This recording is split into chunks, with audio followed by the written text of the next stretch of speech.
Subscribe करें पंडित देव शरण दुबे जी के यूट्यूब चैनल को, बेल आइकन दबाना ना भूलें। नमो नारायणाय, ओम नमो नारायणाय।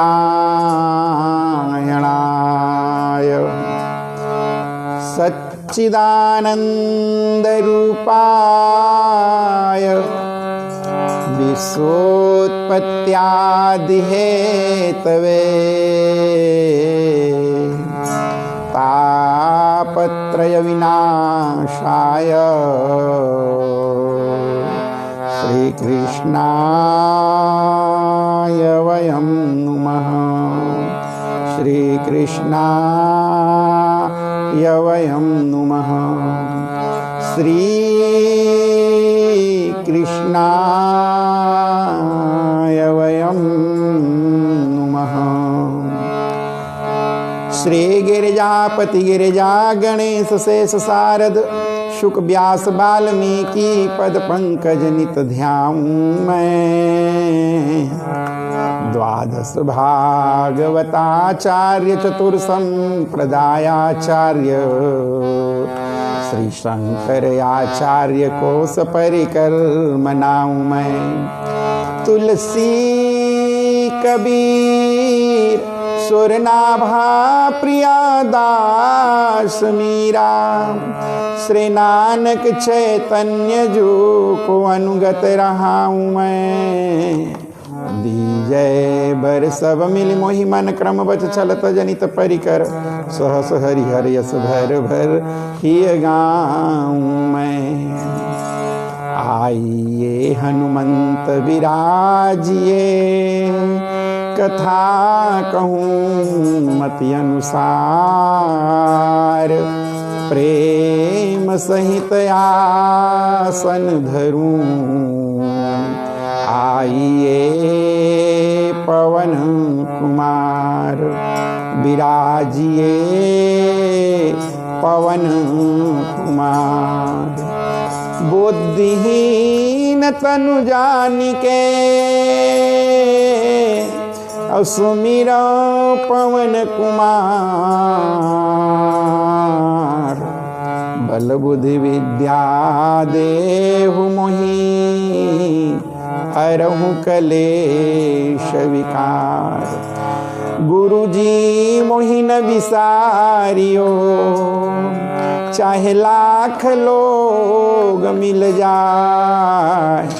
हमसे तुमको बहुत हैं पर तुमसे हमको नाहीं। श्रृंगार तेरी लेऊं नजर उतार इतना प्यारा है। पता नहीं तू किस रंग का है आज तलक ना जान सके। पता नहीं तू किस रंग का है आज तलक ना जान सके। बनवारी हम देते तेरे रंगल हजार कितना प्यारा है। सावरिया थोड़ा बच बच के रहना जी कभी मान भी लो कान्हा भगतों का कहना जी। सावरिया थोड़ा बच बच के रहना जी कभी मान भी लो कान्हा भगतों का कहना जी। सावरिया तेरा रोज रोज करूं श्रृंगार तब कुटिया में मेरी हाँ आ जाओ एक बार। सावरिया तेरा रोज रोज करूं श्रृंगार तब कुटिया में मेरी हाँ आ जाओ एक बार। कितना प्यारा है कितना प्यारा है श्रृंगार की तेरी लेऊं नजर उतार कितना प्यारा है। तो कितना प्यारा है श्रृंगार की तेरी लेऊं नजर उतार कितना प्यारा है। सावरिया तुझको किसने सजा सजाया है, तुझ सुंदर से सुंदर गजला पहनाया है। सावरिया तुझको किसने सजाया है, तुझ सुंदर से सुंदर गजला पहनाया है। कितना प्यारा है श्रृंगार की तेरी, ले नजर उतार, कितना प्यारा है, वो कितना प्यारा है श्रृंगार की तेरी, ले नजर उतार, कितना प्यारा है। सावरिया तुझको किसने सजाया है, तुझ सुंदर से सुंदर गजला पहनाया है, तुझ सुंदर से सुंदर गजला पहनाया है, तुझ सुंदर से सुंदर गजला पहनाया है, तुझ सुंदर से सुंदर गजला पहनाया है। बोलिए सच्चिदानंद भगवान की जय, आनंद कंद भगवान की जय, माता पिता गुरु गोविंद की जय, राही दामोदर भगवान की जय। आनंदनंद अकारण करुणामृणालय अखिल ब्रह्मांड नायक भगवान मर्यादा पुरुषोत्तम राघवेंद्र सरकार देवकी नंदन कृष्णचंद्र आनंद कंद के चरणों में, माँ भगवती जगदम्बा के चरणों में अनंत कोटि कोटि प्रणाम करते हुए आइए कार्तिक मास महात्म के अंतर्गत अभी हम लोग धनतेरस जिसको हम लोग कहते हैं, उसी दिन भगवान धन्वंतरी जी का प्रागट्य हुआ था। जिस समय पर महाराज बलि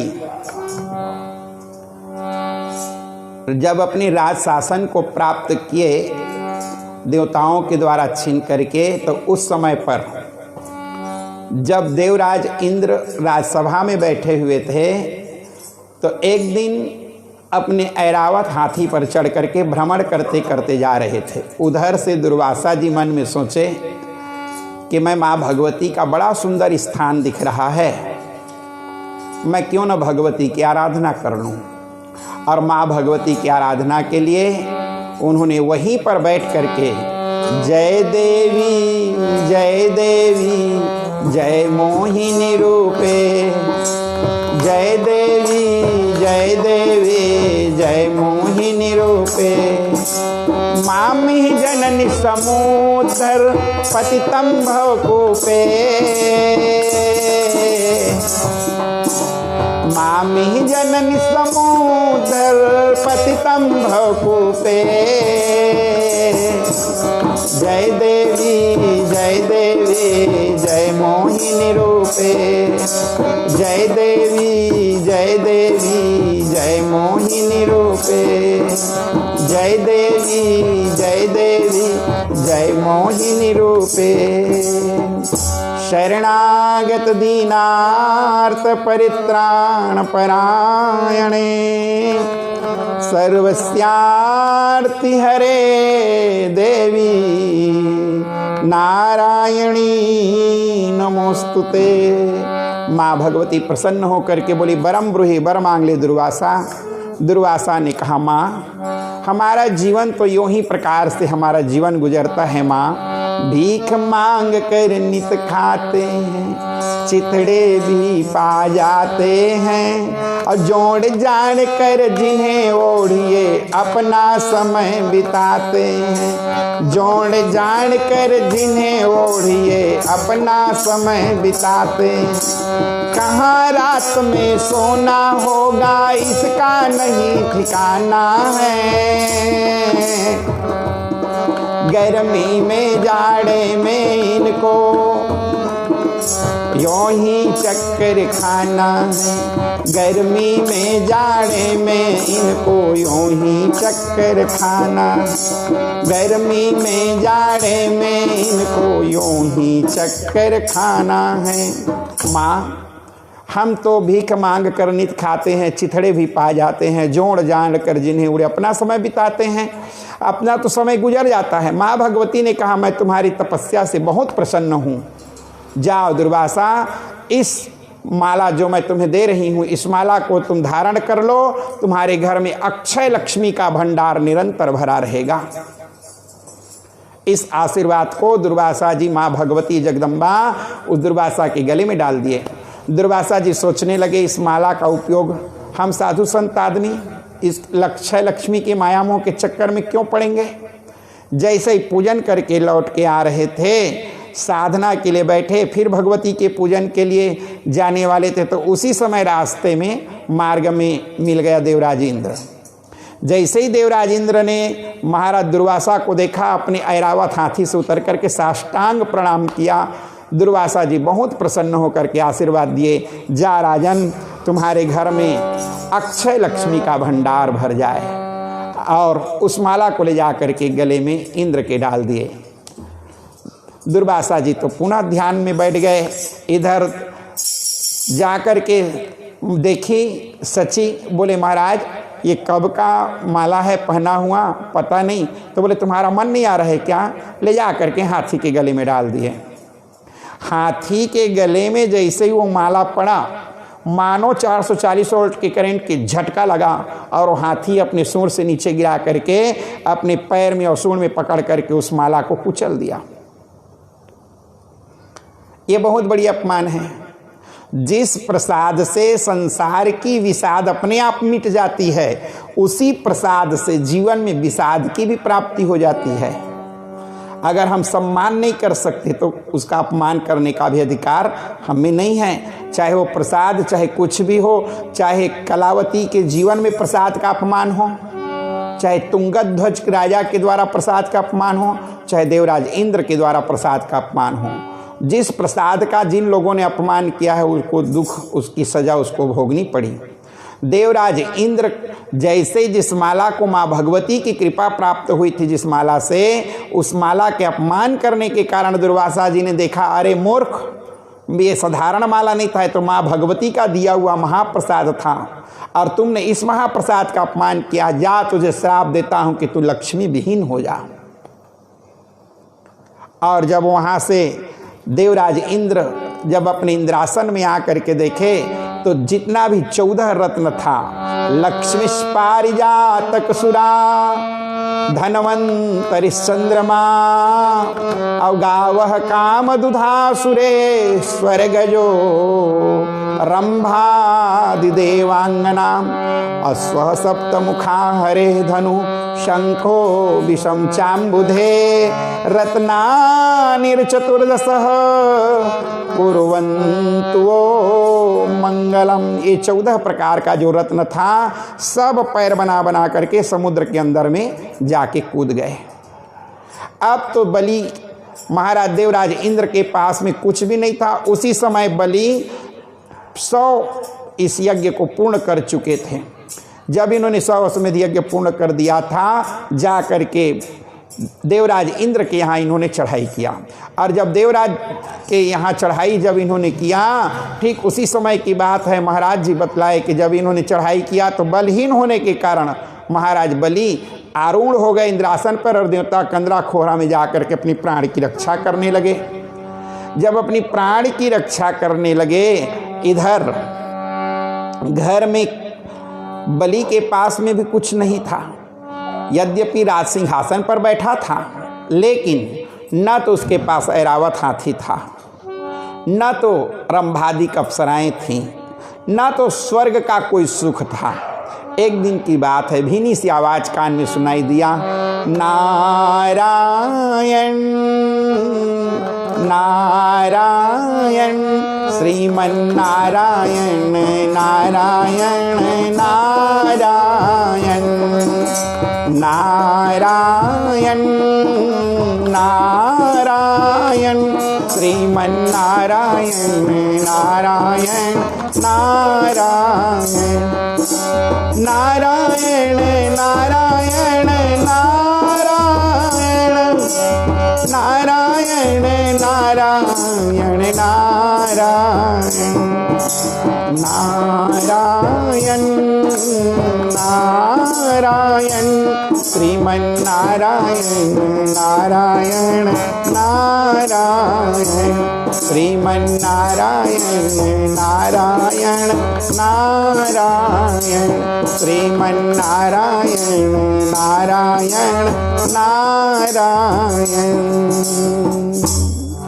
नारद जी का आगमन हुआ। जितने देवतागण थे सब के सब देवर्षि जी की शरण में चले गए। देवर्षि ने से रोते हुए देवराजेंद्र ने रोते हुए कहा, देवर्षि आप उपायम यदि जानासी, कुछ उपाय बतलाइए ताकि संकट से मुक्त हो सकें। बोले राजन, ना भुक्ते क्षीयते कर्म चाहे कल्प कोटि सतैरपि। ये संसार में जो कर्म किया उसका फल हर प्राणी को भोगना पड़ता है। तुमने संत का अपमान किया, माँ भगवती के निर्माल्य का प्रसाद का अपमान किया, जिसके कारण आज स्वयं तुम अपनी सजा को खुद भोग रहे हो राजन। ये सब तुम्हारी, बोले इतनी तकलीफ संसार में तकलीफ मिले महाराज। अहो दुखम अहो दुखम अहो दुखम दरिद्रताम। संसार में दुख और उससे भी बढ़ कर के दुख, और संसार में सबसे बड़ा दुख कोई दुख है वो है दरिद्रता, वो है गरीबी। संसार में परमात्मा सब दे, देने वाले किसी को गरीबी न दे, देने वाले किसी को गरीबी न दे। मौत दे दे मगर बदनसीबी न दे, मौत दे दे मगर बदनसीबी न दे, मौत दे दे मगर बदनसीबी न दे। देने वाले किसी को गरीबी न दे, देने वाले किसी को गरीबी न दे। नहीं दरिद्र सम दुख जग माही, नहीं दरिद्र सम दुख जग माही।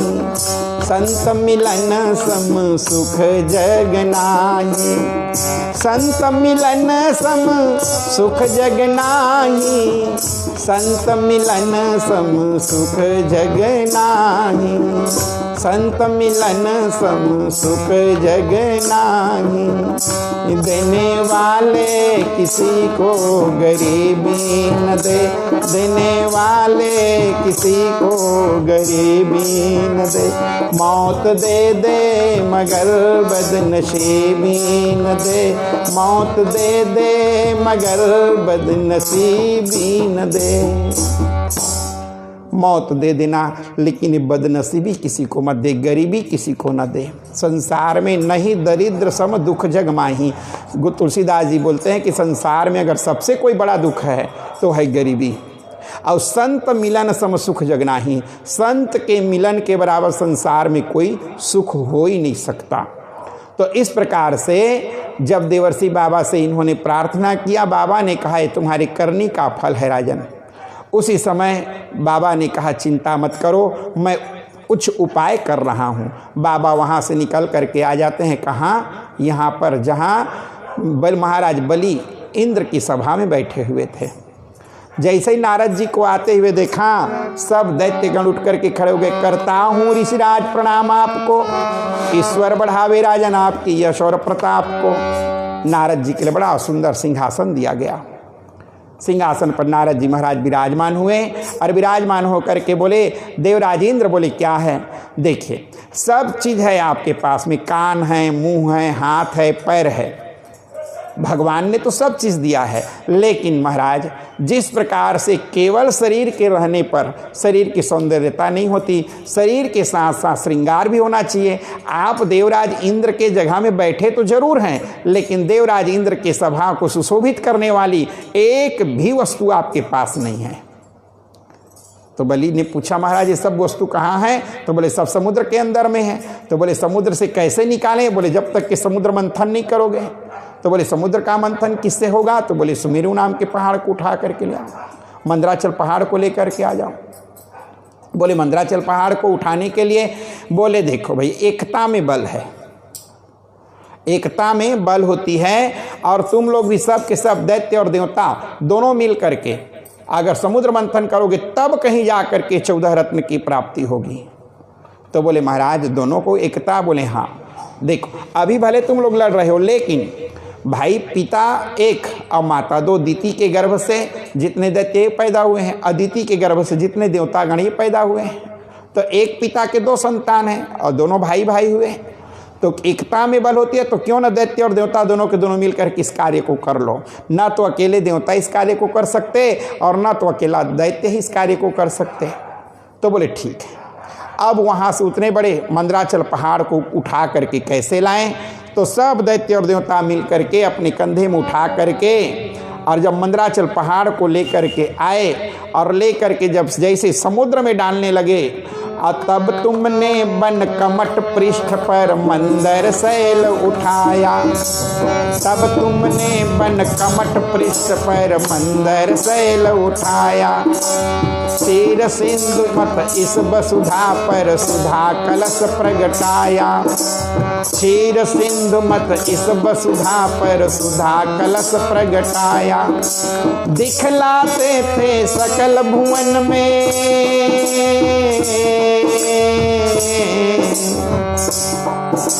दिखलाते थे सकल भुवन में व्यापक अपनी आपा। पहले बामन फिर विराट बन तीन लोक को नापा। पहले बामन फिर विराट बन तीन लोक को नापा। तब तुमने ही अन्न बीज औषधियाँ सभी बचाई। मानव के उस आदि पुरुष की नौका पार लगाई। जग के पालनहार, जग के पालनहार भार हर महामत्स्य अवतारी। देव तुम्हारे श्री चरणों में है वंदना हमारी। देव तुम्हारे श्री चरणों में है वंदना हमारी। तो श्री राम जय राम जय जय राम बोलो श्री राम। स्वामी श्री राम जय जय राम बोलो श्री राम जय राम। ओम श्री राम जय जय राम।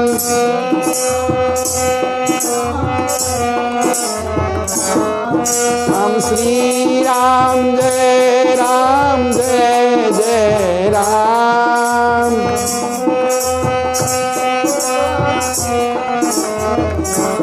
हम श्री राम जय जय राम बोलो श्री राम। हम स्वामी श्री राम जय जय राम।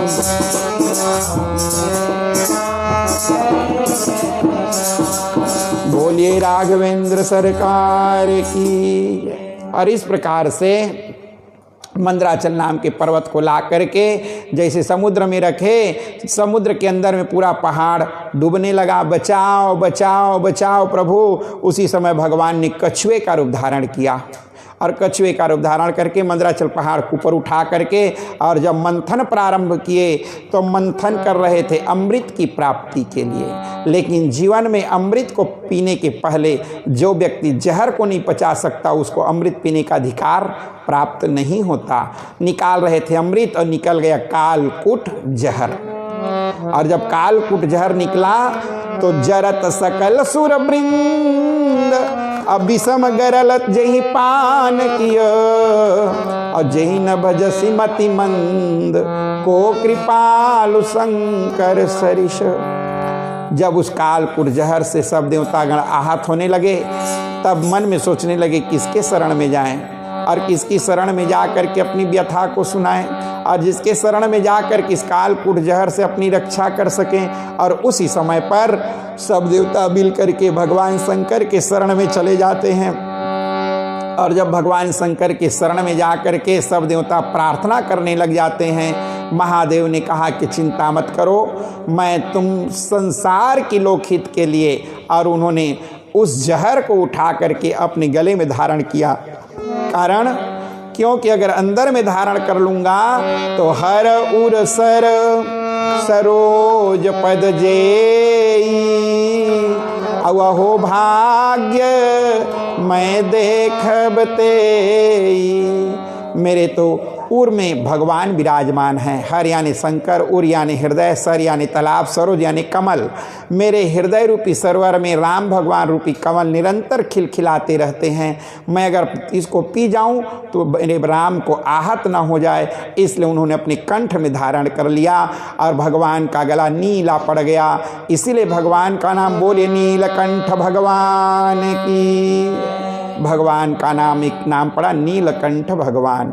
इस प्रकार से भगवान उस जहर से पूरे विश्व की उन्होंने रक्षा किया।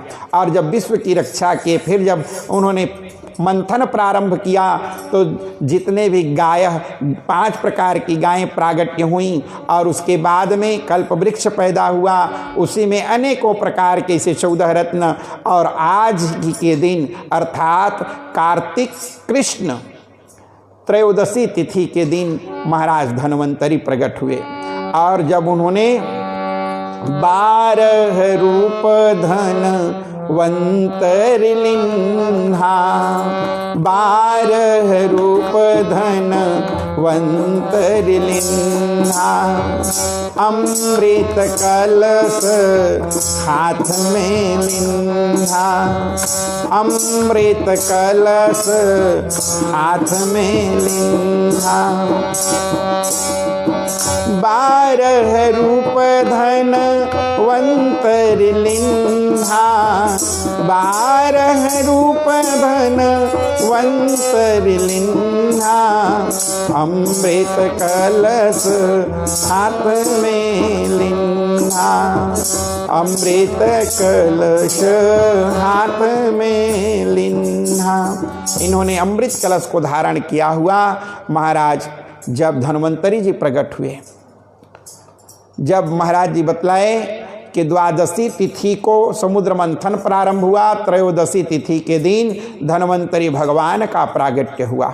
और जब धन्वंतरी भगवान का प्रागट्य हुआ तो जब अमृत को कलश को लेकर के एक हाथ में सुरा और एक हाथ में सुधा को लेकर के जब भगवान प्रकट हुए धन्वंतरी जी, तो पूरी हाहाकार मच गई दैत्य और देवताओं में कि अमृत निकल गया, दौड़ो दौड़ो दौड़ो दौड़ो। और जितने दैत्य थे सब के सब दौड़ पड़े और महाराज धन्वंतरी के हाथ से उस कलश को झटक लिए। और झटक करके कलश को लेकर के दैत्य लोग भागने लग गए। भागते भागते भागते बहुत दूर में चले गए ताकि देवतागण हमारे तक पहुंच न सके। और जब उन्होंने जा करके बैठ करके अहम पूर्वम, पहले मैं पीऊँगा, पहले मैं पीऊँगा। किसी ने कहा उस घड़े को मैं पाया था, किसी ने कहा तेरा हाथ छोटा पड़ा तो मैं उठाया था, किसी ने कहा तू कूद नहीं पाया तो मैं। इस प्रकार से कई दावेदार वहाँ पर खड़े हो गए थे, मैं पहले पीऊँगा करके। इसी बीच में निर्णय नहीं हो पा रही थी। सब देवतागण मन में विचार करने लगे, प्रभु अगर दैत्य लोग अमृत पी जाएंगे तो संसार हाहाकार हो जाएगा, हमारी रक्षा कीजिए प्रभु। उसी समय भगवान इतना सुंदर रूप धारण किए कि 13 मोहिनी रूप बनायो, 13 मोहिनी रूप बनायो, असुर मोहि सुर अमिय पियायो, असुर मोहि सुर अमिय पियायो, असुर मोहि सुर अमिय पियायो।